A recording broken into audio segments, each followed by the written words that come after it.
নমস্কাৰ, মই মজিদ। বন্ধুসকল, লগতে চাওক আজি 9টা গুৰুত্বপূৰ্ণ খবৰ। প্ৰথমটো খবৰ, সলনি হ'ব অসম বিধানসভাৰ লোগো। অসম বিধানসভাৰ লোগোৰ পৰা আঁতৰোৱা হ'ব বড়ো ভাষা। জেনেৰেল পাৰ্পছ কমিটিৰ অনুমতি অবিহনে লোগোত ব্যৱহাৰ কৰিছিল বড়ো ভাষা। আৰু এতিয়াৰ পৰা লোগোত থাকিব কেৱল অসমীয়া, ইংৰাজী আৰু হিন্দী ভাষা।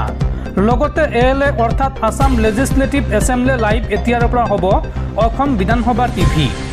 অসম বিধানসভাৰ সাধাৰণ উদ্দেশ্য সমিতিৰ বৈঠকত লোৱা হৈছে এই গুৰুত্বপূৰ্ণ সিদ্ধান্ত। পৰৱৰ্তী খবৰ, চীনৰ বিৰুদ্ধে পুনৰ ভাৰতৰ ডিজিটেল ষ্ট্ৰাইক। এপল আৰু গুগলক 7টা চীনা এপ আঁতৰোৱাৰ নিৰ্দেশ কেন্দ্ৰীয় চৰকাৰৰ। কেন্দ্ৰীয় চৰকাৰে গুগল আৰু এপলক তেওঁলোকৰ এপ ষ্ট'ৰৰ পৰা 7টা চীনা এপ আঁতৰাবলৈ নিৰ্দেশ দিছে কেন্দ্ৰীয় চৰকাৰে। চৰকাৰে যিবোৰ এপ আঁতৰাবলৈ কৈছে তাৰ ভিতৰত আছে বেট BMS, যিটো বৰ্তমান ই-ৰিক্সা বন্ধ কৰাত ব্যৱহাৰ কৰিছে দুষ্ট চক্ৰই। আৰু তাৰ পিছত আছে লজিচি এপ, লগতে আছে ইপকো আইঅন আদি এপ অন্তৰ্ভুক্ত আছে। অভিযোগ অনুসৰি এই এপসমূহৰ জৰিয়তে ই-ৰিক্সাকে ধৰি বেটাৰী চালিত বাহনসমূহক দূৰৰ পৰাই নিয়ন্ত্ৰণ কৰিব পৰা গৈছিল। অৰ্থাৎ চলিত বেটাৰী চালিত বাহনসমূহ ৰাস্তাতে বন্ধ কৰাই দিছিল একাংশ দুষ্ট চক্ৰই। 2020 চনত গালৱানত ভাৰত আৰু চীনৰ সেনাৰ মাজত হোৱা সংঘৰ্ষৰ পিছত চৰকাৰে বহুতো চীনা এপ নিষিদ্ধ কৰিছিল।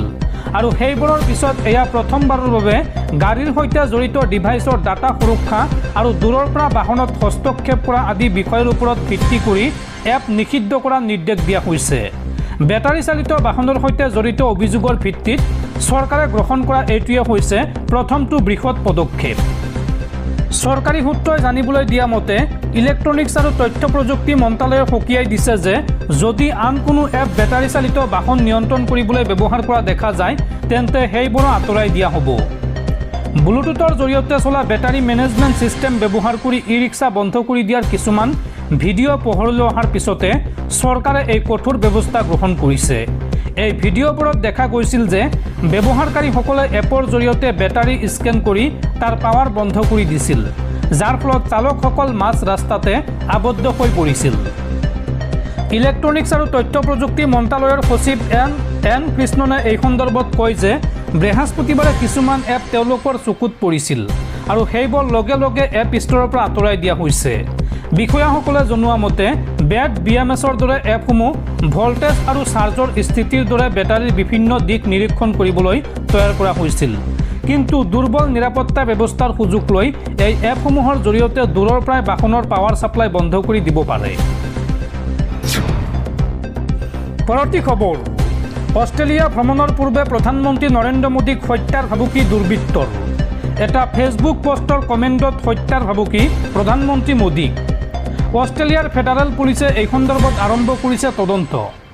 উল্লেখযোগ্য যে 9 জুলাইত মেলবৰ্ণৰ মাৰ্ফেল ষ্টেডিয়ামত অনুষ্ঠিত হ'ব মেলবৰ্ণ মিটছ মোদী শীৰ্ষক অনুষ্ঠান।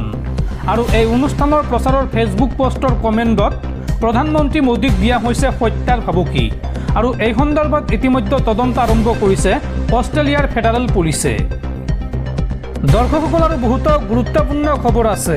তাৰ আগতে আপোনাক জনাওঁ যে যদি আপুনি এতিয়ালৈকে এইটো ভিডিঅ'ত লাইক কৰা নাই তেন্তে এতিয়াই ভিডিঅ'টোত লাইক কৰি দিয়ক। আৰু এনেকুৱা ধৰণৰ ভিডিঅ'সমূহ নিতৌ চাবলৈ চেনেলটো ছাবস্ক্ৰাইব কৰি কাষত থকা বেল আইকনটো প্ৰেছ কৰি ৰাখক। পৰৱৰ্তী খবৰ, ৰাজ্যবাসীলৈ ভাল খবৰ। প্ৰচণ্ড গৰমৰ পৰা সকাহ পাব ৰাজ্যবাসীয়ে। ৰাজ্যত আহি আছে মুখলধাৰ বৰষুণ। বতৰ বিজ্ঞান কেন্দ্ৰই দিলে এই সন্দৰ্ভত ভাল খবৰ। অসমৰ ক'ত ক'ত বিজুলী ঢেৰেকনিৰে বৰষুণৰ আগজাননী দিছে বতৰ বিজ্ঞান কেন্দ্ৰই, চাওঁ আহক। গা পুৰি যোৱা প্ৰচণ্ড গৰমৰ পৰা সকাহ পাব আপুনি। ৰাজ্যৰ প্ৰান্তে প্ৰান্তে আহি আছে মুখলধাৰ বৰষুণ। উৎকট গৰমৰ মাজতে বতৰ বিজ্ঞান কেন্দ্ৰই দিলে ভাল খবৰ। অসমৰ ক'ত ক'ত বিজুলী ঢেৰেকনিৰে নেৰানেপেৰা বৰষুণৰ আগজাননী দিছে বতৰ বিজ্ঞান কেন্দ্ৰই, চাওঁ আহক। মৰিগাঁও, শোণিতপুৰ, নগাঁও, পশ্চিম কাৰ্বি আংলং, ডিমা হাছাও, কাৰ্বি আংলং, শোণিতপুৰ, বিশ্বনাথ, গোলাঘাট, যোৰহাট, চৰাইদেউ, ডিব্ৰুগড়, তিনিচুকীয়া, শ্ৰীভূমি, হাইলাকান্দি, কাছাৰ এই জিলাকেইখনত অতি শীঘ্ৰেই প্ৰচণ্ড ধুমুহা বৰষুণৰ সম্ভাৱনা আছে। উল্লেখযোগ্য যে আজিৰ দিনটোত প্ৰচণ্ড গৰমে দহিছে সমগ্ৰ ৰাজ্য। গুৱাহাটীত পাৰাস্তম্ভই চুইছে গৈ 37 ডিগ্ৰী চেলচিয়াছৰ ঘৰ। আৰু জনতাক প্ৰতিটো মুহূৰ্ততে সাৱধানতা অৱলম্বন কৰিবলৈ আহ্বান জনাইছে চৰকাৰে। আৰু তাৰ মাজতে বতৰ বিজ্ঞান কেন্দ্ৰই ভাল খবৰ দিছে, অসমৰ কেইবাখনো জিলাত হ'ব মুখলধাৰ বৰষুণ। পৰৱৰ্তী খবৰ, অসমত পুনৰ সংঘটিত হৈছে দেশ কঁপাই যোৱা ভয়ংকৰ হত্যাকাণ্ড। এইবাৰ নিজ বাসগৃহতে দুৰ্বৃত্তই ভয়ংকৰ কাণ্ড কৰিলে বৰষা কাকতি নামৰ এইগৰাকী যুৱতীৰ লগত। ডিঙি আৰু বুকুত চোকা অস্ত্ৰৰে আক্ৰমণ কৰি হত্যা কৰিলে যুৱতীগৰাকীক। বোকাজানৰ হাতীগড়ত সংঘটিত হৈছে এই চাঞ্চল্যকৰ ঘটনা। ঘটনা সন্দৰ্ভত আৰক্ষীৰ তদন্ত আৰম্ভ। পৰৱৰ্তী খবৰ, পেট্ৰলৰ পাছত এইবাৰ দেশত আৰম্ভ অপাৰেশ্যন ডিজেল। ডিজেলত এইবাৰ মিহলি কৰা হ'ব ইজ'বুটানল। ইথানল যিহেতু ডিজেলত মিলোৱা নাযায়, সেয়ে এইবাৰ ডিজেলত মিহলি কৰা হ'ব ইজ'বুটানল। এই ঘোষণা কেন্দ্ৰীয় পথ পৰিবহণ আৰু ঘাইপথ মন্ত্ৰী নীতিন গাডকাৰীৰ। পৰৱৰ্তী খবৰ, দেশবাসীলৈ আন এক উদ্বেগজনক খবৰ। বাংলাদেশ পাকিস্তানৰ পৰা এইবাৰ ভাৰতলৈ আহিছে অশনি সংকেত। মুছলিম সেনা বনোৱাৰ যোজা বাংলাদেশ চৰকাৰৰ। পয়গম্বৰৰ পূৰ্বৰ 4 খলিফাৰ নামত বেটেলিয়ন গঠন বাংলাদেশ চৰকাৰৰ। আৰু এই বেটেলিয়ন উত্তৰ পূৰ্বাঞ্চলত মোতায়েন কৰাৰ সম্ভাৱনা। এইবাৰ মুছলিম সেনা বনোৱাৰ যোজা বাংলাদেশ চৰকাৰৰ। পয়গম্বৰৰ পূৰ্বৰ 4 খলিফাৰ নামত বেটেলিয়ন গঠন বাংলাদেশ চৰকাৰৰ। বাংলাদেশ পাকিস্তানৰ পৰা ভাৰতলৈ আহিছে অশনি সংকেত। মুছলিম খলিফাৰ নামত বাংলাদেশ সেনাৰ 4টা বেটেলিয়ন গঠন।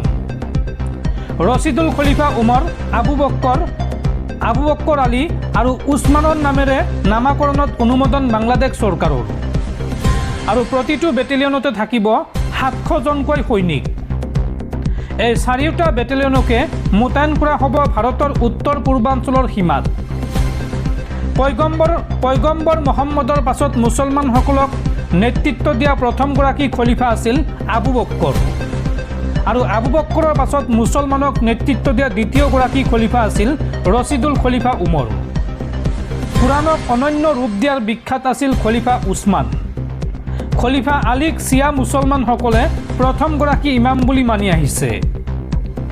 আৰু বাংলাদেশী সেনাৰ ৰণধ্বনি বেটেল ক্ৰাই জয় বাংলাৰ পৰিৱৰ্তে মুছলমানৰ ধৰ্মীয় শ্লোগানলৈ পৰিৱৰ্তন কৰা হৈছে। বাংলাদেশ গঠনৰ প্ৰায় 54 বছৰৰ পাছত পাকিস্তানী সেনাৰ সৈতে বাংলাদেশী সেনাৰ অনুশীলন আৰম্ভ। বাংলাদেশলৈ আহি দেশখনৰ সেনাক প্ৰশিক্ষণ দিছে পাকিস্তানৰ সেনা প্ৰধান আসিফ মনিৰে। বাংলাদেশৰ বায়ুসেনাক চীনত নিৰ্মিত 15খন যুঁজাৰু বিমান বিক্ৰীৰ বাবে চুক্তি হৈছে পাকিস্তানে। আৰু এইদৰে ভাৰতৰ চিৰশত্ৰু চিৰবৈৰী পাকিস্তানে বাংলাদেশৰ সৈতে লগ হৈ ভয়ংকৰ ষড়যন্ত্ৰ কৰাৰ আশংকা কৰা হৈছে। পৰৱৰ্তী খবৰ, ৰাজ্যত পুনৰ আৰক্ষী কনিষ্টবলৰ আত্মহত্যা। এইবাৰ তামোলপুৰৰ দৰংগা মেলা আৰক্ষী চকীত অঘটন। হেড কনিষ্টবল ঘনকান্ত মালাকৰে বাছি ল'লে চৰম পন্থা। নিশা আৰক্ষী চকীৰ বাথৰুমত নিজৰ 9mm কাৰ্বাইনেৰে মূৰত গুলীয়াই এই পন্থা লয় কনিষ্টবলজনে। ঘটনা সন্দৰ্ভত ইতিমধ্যে আৰক্ষীয়ে আৰম্ভ কৰিছে জোৰদাৰ তদন্ত। পৰৱৰ্তী খবৰ, গুৱাহাটীত বৃদ্ধি পাইছে গ্ৰীণ বাছৰ উদ্ভণ্ডালি। এইবাৰ গুৱাহাটীৰ ফাঁচী বজাৰত 2 যুৱকৰ প্ৰাণ লোৱা গ্ৰীণ বাছৰ ড্ৰাইভাৰ নবীন ডেকাক গ্ৰেপ্তাৰ আৰক্ষীৰ। পাণবজাৰ যান বাহন আৰক্ষীয়ে গ্ৰেপ্তাৰ কৰিছে ড্ৰাইভাৰজনক। এতিয়াও পলাতক বাছখনৰ হেণ্ডিমেন। পৰৱৰ্তী খবৰ, E20 পেট্ৰলৰ বিৰুদ্ধে দেশত এইবাৰ প্ৰতিবাদ আৰম্ভ। E20 পেট্ৰলৰ বিৰুদ্ধে 5 জুলাইৰ দুপৰীয়া 2 বজাত টিম ভাৰতৰ বেনাৰত যন্তৰ মন্তৰত বিক্ষোভ কাৰ্যসূচী ঘোষণা। অংশগ্ৰহণ কৰিব টেলিভিছনৰ জনপ্ৰিয় মুখ তেহচিন পুনৱালা সহ বহু লোকে। যদি চৰকাৰে যন্তৰ মন্তৰত বিক্ষোভৰ অনুমতি প্ৰদান নকৰে, তেতিয়াহ'লে কেন্দ্ৰীয় মন্ত্ৰী নীতিন গাডকাৰীৰ ঘৰৰ সন্মুখত হ'ব এই বিক্ষোভ। এই ঘোষণা পুনৱালাৰ।